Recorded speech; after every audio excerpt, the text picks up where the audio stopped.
I just want you guys to just not say crazy right-winger gone nuts and you know, that was all he is, you know. I was a Trump supporter. Voted for Trump. You like Trump. I like Trump.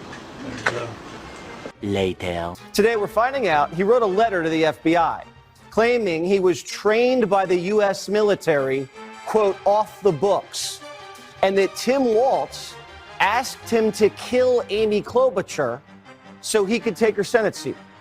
I've become friends with school shooters. Not to be callous, but do you know if your name was on that list?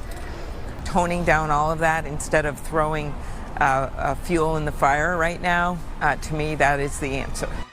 Boelter's facing state and federal murder charges. Well, what do we have here? The MAGA maniac apparently may not be MAGA after all. Now, I've never called this person MAGA, a conservative, anything like that. It just so happens that the fake news apparatus and pretty much almost everybody else is extremely eager to call any sort of political violence and immediately label it as it has to have something to do with Trump or MAGA, unless it's very clear cut where they like to hide manifestos if it's related to, like, for example, the trans shooter that shot a bunch of kids at a Christian school, right? They wanted to hide that information. Do you ignore the elements that allowed this manifesto to spread online, and that what we're, you know, it does feel as if social media connects some of these hateful ideologies?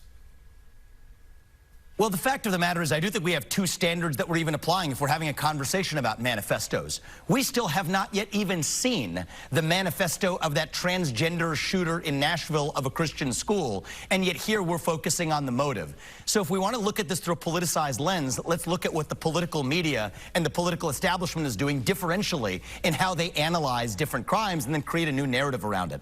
But when it comes to stuff like this, anything that they get that kind of says the contrary, then they'd like to relay that information immediately if it's something that's anti-Trump, anti-MAGA, anti-conservative. And here you have something that's pretty damning. Now, ramblings of a madman or damning evidence, because there is a letter here. It says Minnesota shooting suspect claimed Tim Walz wanted Amy Klobuchar killed. So in order to effectively take her Senate seat. Now, I don't know how you scale governor versus senator, like which one is higher, because Tim Walz is already the governor, or if this information is even true. But just listen to the way that this TikTok here articulates the truth, whether or not it's true or not, how the fake news loves to portray it. All right, let's just look at how this is being handled. Vance Boelter allegedly wrote a letter to the FBI claiming that Minnesota Governor Tim Walz instructed him to unalive Senator Amy Klobuchar. That's a sitting U.S. governor allegedly telling someone to take out a sitting U.S. senator, according to the letter. Now, let's be clear. This is a claim. No one's saying it's true. There's no proof this happened, and authorities are treating it like the rambling of a disturbed individual. Fair enough. But now ask yourself this. If this same letter said it was Ron DeSantis or Donald Trump or any governor with an R next to their name, how would it be framed? Would they stop and say, well, this might just be a rantings of a madman? Or would it instantly become headlines everywhere with words like domestic terrorism, MAGA extremists? The media doesn't even have to say it's true. They just amplify it until the public feels like it is. So again, I'm not saying this story is legit. I'm saying look at the pattern. Watch how different the response is when it's a Democrat versus when it's a Republican. That's the real story here. Have a great day. 100% agreed. If this information released and it was saying that Donald Trump wanted him to take some people out, you think that they wouldn't talk about it? The fake news, we would have seen reports about this already. I actually can't find almost any information on this. You know how crazy that is? I've seen some stories and they do appear to be credible stories, but I don't see any of like the mainstream media covering it. The only people that I could find, the only mainstream news organization I found that covered it was Jesse Waters on Fox News. That's it. I didn't see MSNBC, CNN, ABC, CBS, PBS. Like, I haven't seen any of these people on YouTube or any of the websites. I've looked everywhere. This is a clear cut bias here. The fact is this, in terms of the person's political affiliation, I mean, we don't have a clue. You remember that they said that this guy's a registered Republican. Anna Navarro was a registered Republican. I think she is a registered Republican, and clearly she was stomping for the most liberal candidate in Democrat history, cackling Kamala Harris. So obviously who you register as doesn't make a difference. Remember Nikki Haley when she was running and a bunch of Democrats voted in the primaries for Nikki Haley so that she could win the top of the ticket, and then Joe Biden would kick her ass in a general election? So you can't always really make a judgment based off of how somebody registers. If you looked at my prior registration, they would just say that I was a card-carrying Democrat because in the past I did vote Democrat, but not anymore. So things can change, and things can change fast, guys. It looks like this person, in my opinion, is just a raging lunatic, because this guy apparently had all sorts of different jobs and they didn't seem pleasant. One of them was at a funeral home, and he literally was, I don't know if he was in class or giving some sort of presentation on it. It was just weird. And there's talks of him being in some sort of cult. I'm affiliated with 2 funeral homes. I work full-time for Wolf Funeral Home, which is an intake location for about 6 funeral homes. And we also do all the intake for the National Cremation Society. And it just kind of progressed, I want to say daily, like into, he became more of a zombie by the day, I want to say, after that. And it's a standard, religious cult practice. I was asked to throw out my poetry because that was my thing. He had baseball, but I had writing, poetry. There's a lot of conflicting things here, guys. He was carrying the No King signs. He was appointed by Tampon Tim Walz, and he's talking about Tim Walz, wanted him to do certain things. The facts are this. This guy seemed like he was pretty smart. Obviously if he was that smart, he wouldn't have got caught, but he seemed like he was pretty smart. So is this guy obfuscating? Was he making stuff up, like planting evidence ahead of time? 100%. I believe that he was. I don't think that they just caught him off guard and caught all this evidence. I think that maybe he kind of set some of this stuff up to make it where you don't know what the hell he was doing, what he was planning, why he did any of this stuff. His crazy friend who keeps saying ridiculous things, I don't believe a thing that comes out of this guy's mouth. Did something happen to him before this? Did he have any shift or any depression or something like that? His demeanor was, he wasn't as cheerful as he used to be, And, for how long? Well, since he kind of got back from Africa, I guess. When was that? 4 months ago. He tried to find other employment because he quit his job to go down there for 2 weeks, and he came back and he was struggling a little bit. So I thought that was all, it's just normal struggles. He had a job and everything. He was doing okay. His dream was to have a security company. He never had a security company.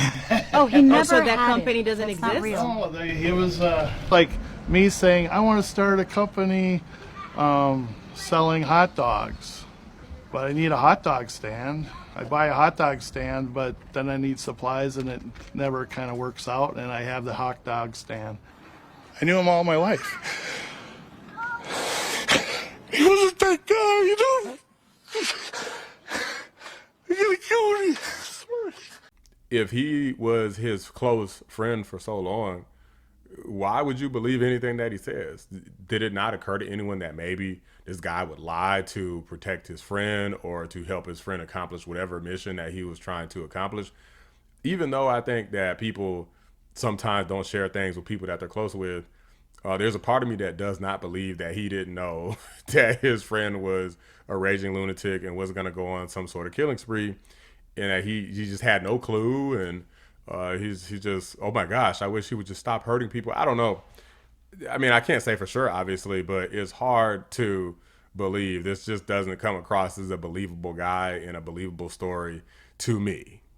Let's stop pretending this was spontaneous. This man texted his family, Dad went to war last night. That's not confusion. That's a mission. Then told his wife to get out of the house because people would be trigger happy. What did he think was coming? Retaliation? A cleanup crew? And what did they find her with? Not groceries, not diapers, but with 2 guns, $10K in cash, and passports. That's not shaking. That's escape mode. That's plan B energy. And the math ain't mathing. They got stacks of cash, prepped passports, but suddenly no money for a lawyer? Nah, they weren't broke. They were ready. This wasn't just violence. It was strategy, a message, a trigger, a blueprint. They knew what they were doing. Every text, every item in that car, every silent sense. This wasn't chaos. It was choreography. And the more you look at it, the clearer it gets.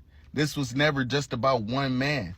This was a move in a game we wasn't supposed to see. I'm curious here to see if the massive fake news media complex, fake news machine is going to come out and talk about this, or if they're just going to sweep this under the rug. Kill Amy Klobuchar? I mean, who cares? I mean, just the ramblings of a maniac.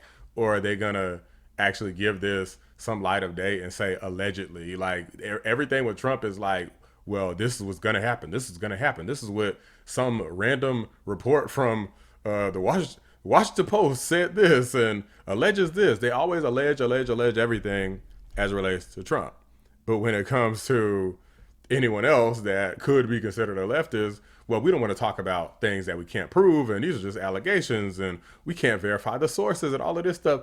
It is sickening hypocrisy, and honestly, I think more conservatives need to call this out. They need to call it out immediately. Like, well, wait a minute, didn't you say you don't cover things that are non-factual, non-proven? So if you want to do that, if you don't want to do that with Democrats, don't do it with us. And if you are going to do it with us, we're definitely going to talk about what happened with this alleged Democrat shooter, the Tampon Tim appointed killer, assassin, aka guy who was ordered by Tampon Tim Walz to assassinate Amy Klobuchar, a prominent Democrat leader.